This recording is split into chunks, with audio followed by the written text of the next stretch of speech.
Welcome to 4 Oak Street, and you can see I've been quite busy. So what I'm actually now doing, before everything is 100% glued down, I'm just going to do a haulage test. So you can see I have a 3MT here. So I'm using the locos that I suppose struggle the most, because there's no question that the Class 37 and the Deltic and the like, and obviously the DMUs, will have no issue. So I'll just show you, I've just laid a bit of track so I can get this. So this should now, looks like it might need a bit of encouragement.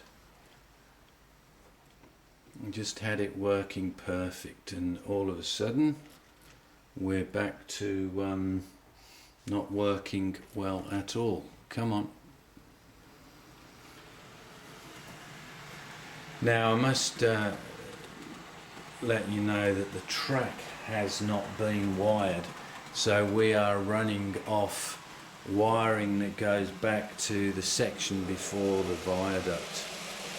So you can see it's definitely happier where it's been properly wired.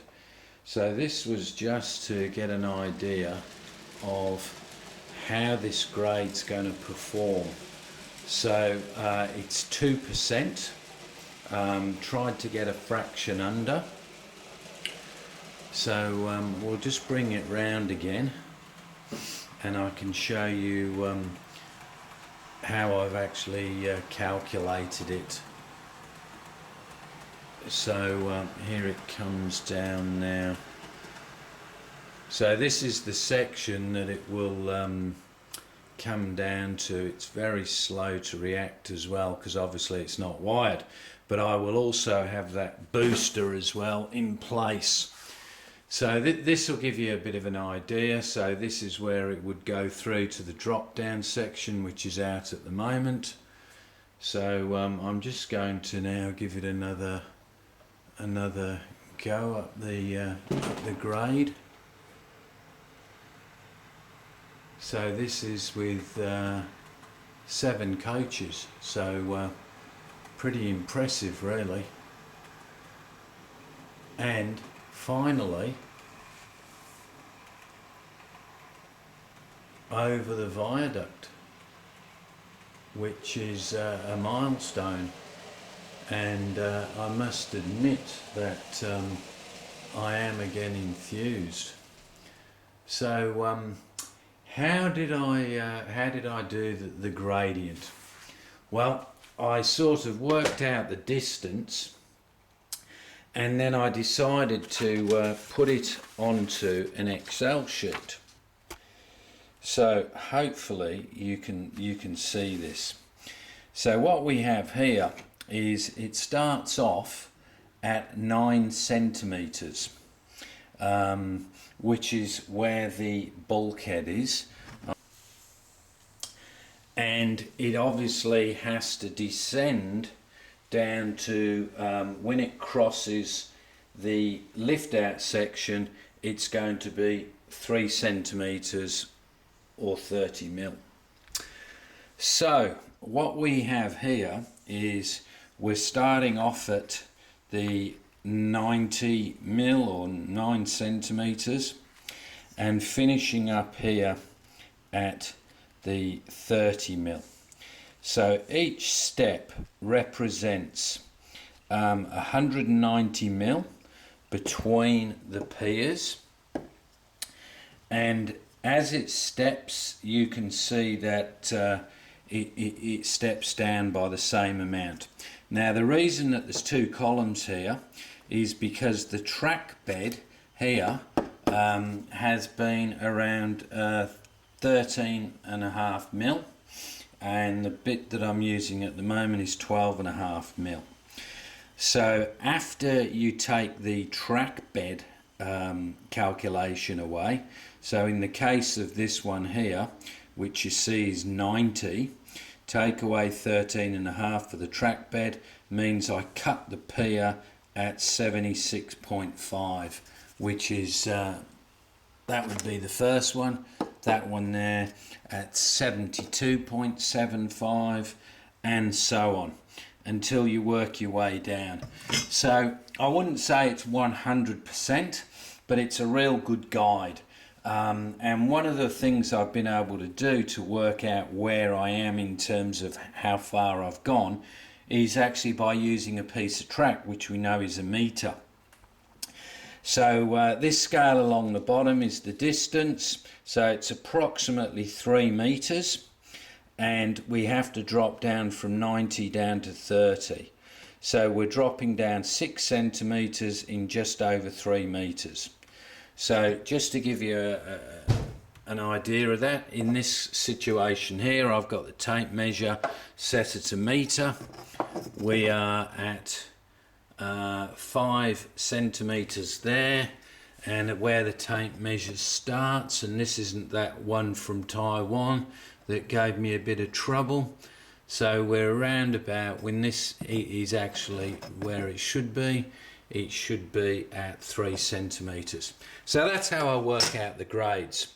So what's going to now happen is that the inner track, which you can see is, so that one starts off at round about 5, gets back down to 3. So I've got 3 metres to drop down 2 centimetres. So do the maths yourself. It's basically 2% divided by 3. So it's about 0.66% gradient. And that's assuming, obviously, if you want your gradient to be smooth, and trying to avoid where you could have a join where you might have potential for a carriage or a coach to come unhooked. So that's what I've done, and then what I've done is I put the piers in. I then mark around them with a pen. I'm using a white pen here, and then I drill through underneath. I do a bit of a countersink hole, so if anything goes underneath it's not going to catch, and then either 1 screw or 2 screws on the top. And I can tell you, this is designed for that earthquake that I often talk about. So that's pretty much what I've been doing. So in the last video, I forgot to mention that I'd had the A4 mallard to bits to put on a new tyre. The tyre that was on there was actually so loose it was causing derailments, and I've since found out, obviously, if you over oil, that's going to have the bad effect on the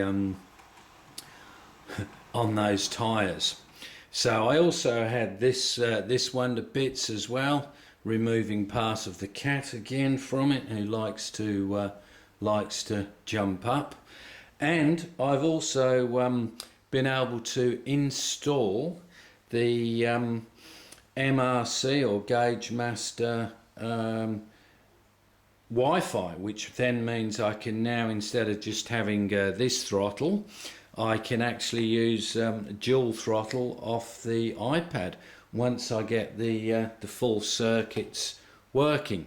Loco 9, enter.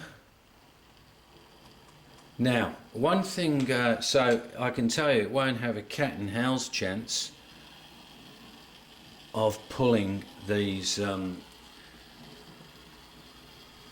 coaches, because it did struggle with 4, and that is a 2% grade.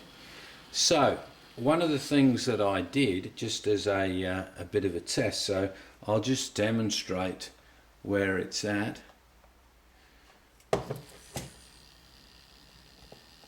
So you can see it is just skidding its butt off.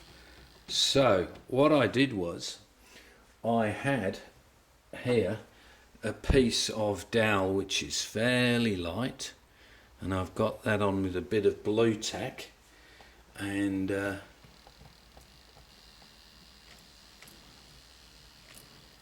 And I wonder if it's actually not on the track. So you can see it is struggling.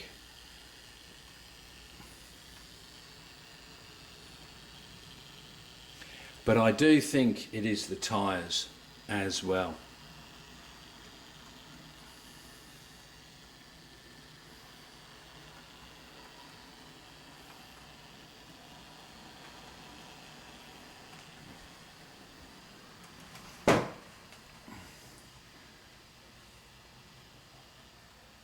So this would be the one that struggles the most. You can see it gets on the flat. It's not going to go too well through the tunnels with that on.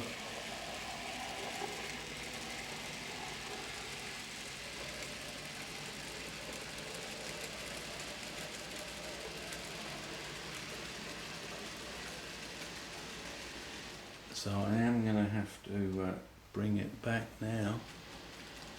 But this gives me an opportunity maybe to open up the tender and put in something fairly heavy. So maybe some lead, because I can tell you what's sitting on there at the moment does not weigh much at all, but it definitely has a good effect.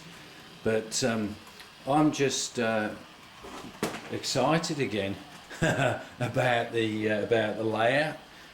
Getting this bit of the baseboard done has given me a new lease on life, definitely. And yeah, that's it. So just like to mention, in that last video I didn't or I forgot to give a shout out to Wheezy Palace and Simon Shed. Some fantastic stuff that they've got happening there, and most enjoyable seeing all the N-gauge layouts that are now starting to more and more seem to be appearing, which is fantastic. So this will be the view from the church spire. So once we get all the landscaping done, should be good.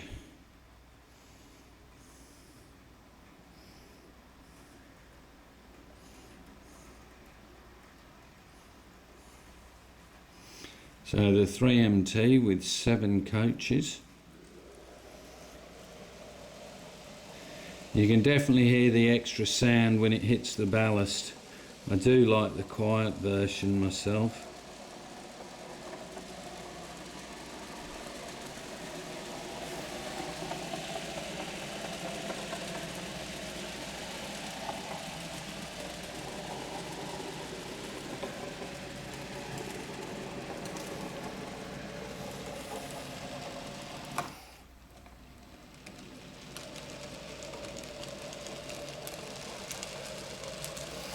And then weaving its way into 4 Oak Street.